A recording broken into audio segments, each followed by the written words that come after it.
The other day I was perusing ProFootballReference.com, researching whatever the hell, when a curious thought crossed my mind. How many people who graduated from my alma mater have played in the NFL? Turns out it's 77. If that sounds like a lot, Notre Dame has produced over 600. When I saw that number, 77, I had one thought. That's about an NFL team, give or take. If only I had some sort of time machine, and I could pluck these men at their prime to see if they could beat a modern-day NFL team. Now, I do not, and the science on time travel is questionable at best. So while I try to figure some stuff out, I figure the next best thing is to pluck them all into Madden. So with that in mind, could an all-star team of University of North Texas players beat a random NFL team? Yes, I went to the University of North Texas, a school whose football team is so good that they're known for their jazz program. Until this past year when they absolutely crushed it, a trend that I'm certain will continue. Well, at least we still have a lot of good players who can... Oh man, I never really thought I'd have an opinion on the transfer portal. Anyway, I've decided to create an all-star team of UNT players. Pro Football Reference graciously breaks down UNT alumni based on their performance. In the interest of fairness, to me, I'm going to take the best possible players at each position. Now I know what you're thinking. Hey, Three Roads, a lot of these guys played before Madden was even a thing. What are you gonna do? Hold some sort of seance with John Madden to divine their ratings? That's a great guess, but no. But you're not gonna like it. Once I've roughly figured out who I want to take, the first order of business is to divide my team into pre- and post-Madden groups. For the guys whose careers have overlapped with at least one Madden game, I'm just going to give that guy the best overall rating he ever had. And the absolute princes at MaddenRatings.weebly.com have a whole mess of historical ratings ripe for the taking. Seriously, I thought I was going to have to piece things together from a bunch of YouTube videos. But it's all there in several spreadsheets. Good on you, Weebly. As for the pre-Madden players, there's really no smooth, easy answer, so I'm basically just going to look at their best season, whenever that might have been, and look for a comparable player or just assign them a string. To find a comparable player, I just took their numbers from their best seasons and projected them out to a 17-game season. Then I looked for someone who had around those numbers to base my guy off of. It's inexact, but it's the best we've got. While researching, I made a curious discovery. Pro Football Reference really doesn't have any meaningful numbers on the offensive line. Every other job has some stat: passing touchdowns, interceptions gained, field goals made, etc. O-linemen get nothing. It's crazy to think that we've got all these ridiculous next-gen stats, as Sabermetrics has hooked its claws into every level of sport, but our attempts to guess our best O-linemen are just completely vibes-based. Anyway, to determine the string of my O-linemen, I just looked at how many games they played and started. Did they start every game that year? Okay, they're first string. Did they play in a bunch of games but never as a starter? Second string. Otherwise, they're a third stringer. Research done, I gave everyone their ratings. The only 99 is our only Hall of Famer, legendary defensive tackle / famous Coca-Cola recipient, Mean Joe Greene.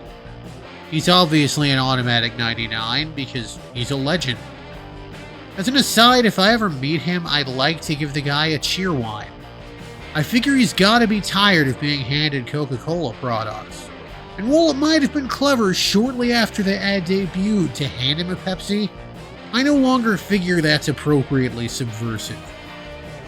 Every quote-unquote clever funny guy has gotta be thinking, Oh, I'll give the guy a Pepsi. That'll be the height of comedy. Also, Cheerwine is delicious. I mean, if that kid had given the guy a Cheerwine, Mean Joe wouldn't have just chucked him his jersey, he would have chucked him a sack of money. Anyway, everyone's got their numbers. My team has been created. Here they are.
Also, before we get started, just a couple of caveats.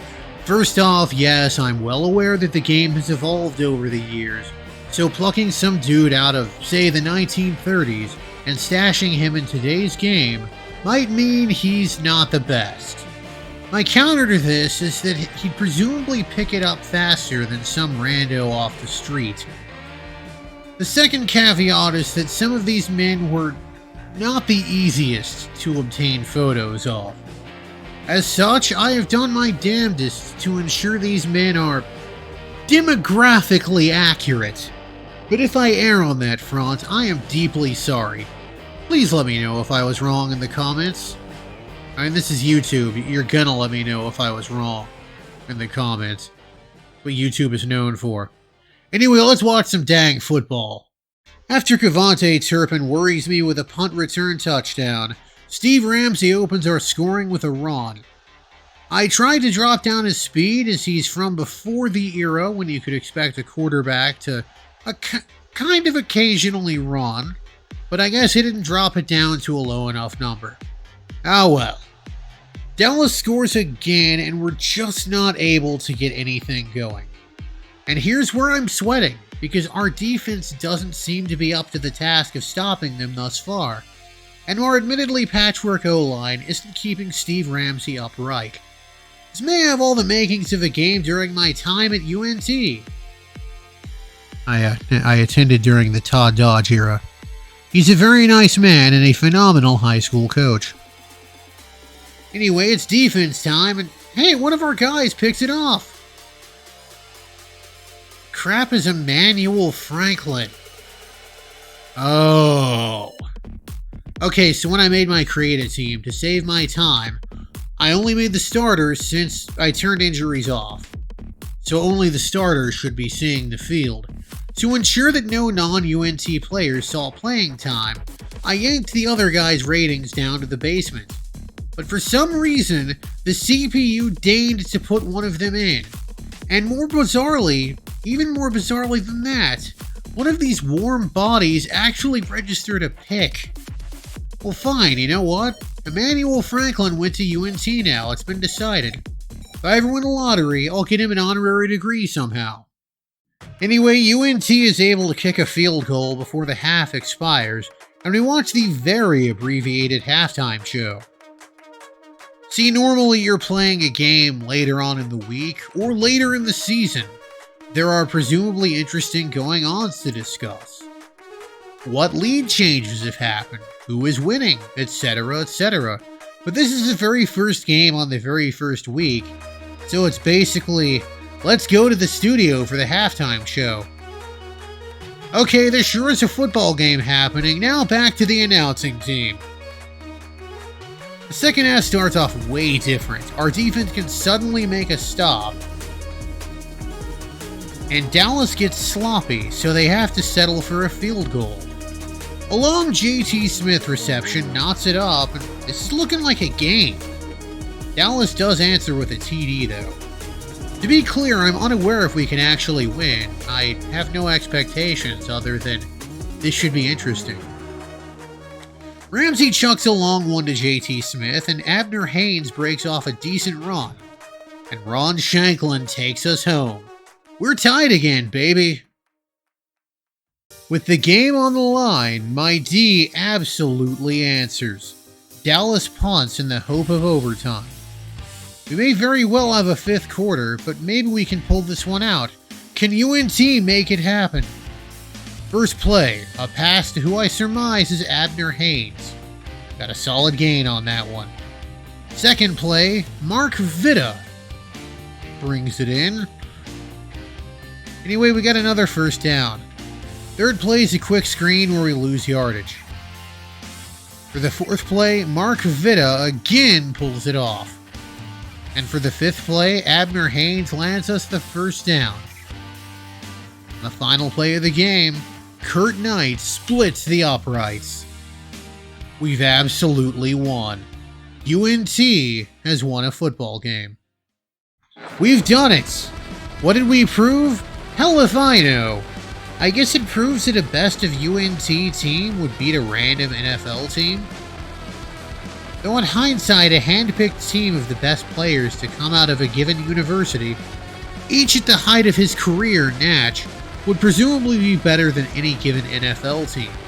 Your average NFL team is a melange of veterans on the back end of their careers, established stars, emergency players, locally beloved but non-superstar veterans, and hungry young rookies with something to prove.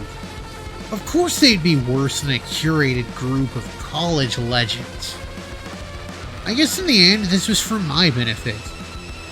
See, attending through the tail end of the Dickey and into the early part of the Dodge era, you start to think that we're kind of a joke when it comes to football. Like, that we're so good at football that we're known for our jazz program. You hear of the halcyon days of Mean Joe Greene, sure, but that might as well have been the dawn of mankind for how long ago it happened. If nothing else, I've proved we made some guys who could do the football real good like. And that proves one thing. I'm old enough to go to bed at 9:30.